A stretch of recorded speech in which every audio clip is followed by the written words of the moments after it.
Hello, and welcome to another edition of Spooky Reviews from Spooky Ventures. I'm Gary Hill, and I'm both your host and your reviewer. This time around, I'm looking at a DVD release of Watch Me Sleep.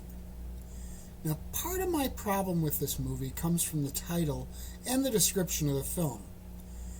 From the synopsis and the title, one would expect that the movie is about the fact that this man has a camera trained on his dead mother in the casket, and that something horrible happens as she starts watching him back. That is part of the film, but it's actually a pretty small part, maybe 20%. More of the movie is based on his struggles with recovering from alcoholism and dealing with trauma his mother and others put him through as a child via some strange ritualistic practices. The movie is far more about that kind of folk horror thing than it is the camera and the coffin stuff.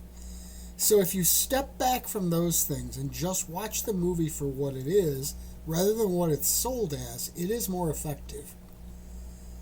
The next complaint is that I wish there had been a subtitle option. I watch a lot of British TV, so I'm sort of used to the accents, but some of the time I could not understand what the characters were saying at all.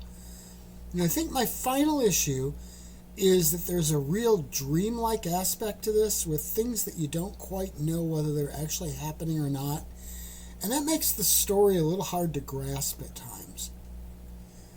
One other problem I did have is that they spent far too much time focusing on the main character at his job as a taxi driver. A couple of the scenes are necessary, and maybe two more of them for establishing the tone would have been good, but they put far too many of them in there. It just takes up too much of the film. Now, this one isn't an issue from my point of view, but it is worth mentioning. If you have a problem with animals dying in a movie, you might want to avoid this. And that is a problem with me, but it's not for this one because it's off-screen. There's a cat that does die, but again, it's off-screen, and we only find out about it later. So what does the movie do well? It really captures some pretty creepy stuff. I also think it did a good job of drawing connections between the alcohol addiction and his addiction to wanting to check in on the casket cam. Some of the character interactions are intentionally very funny too. The whole folk horror aspect actually plays pretty well. I just wish they had drawn more detail into that part of it. It's arguably the most intriguing part of the whole movie. I don't know why they didn't lean more heavily into that in the description of the film and really focus more on it, but I think it would have been a stronger film if they had. As it is, the movie has some definite slow parts that you have to sit through.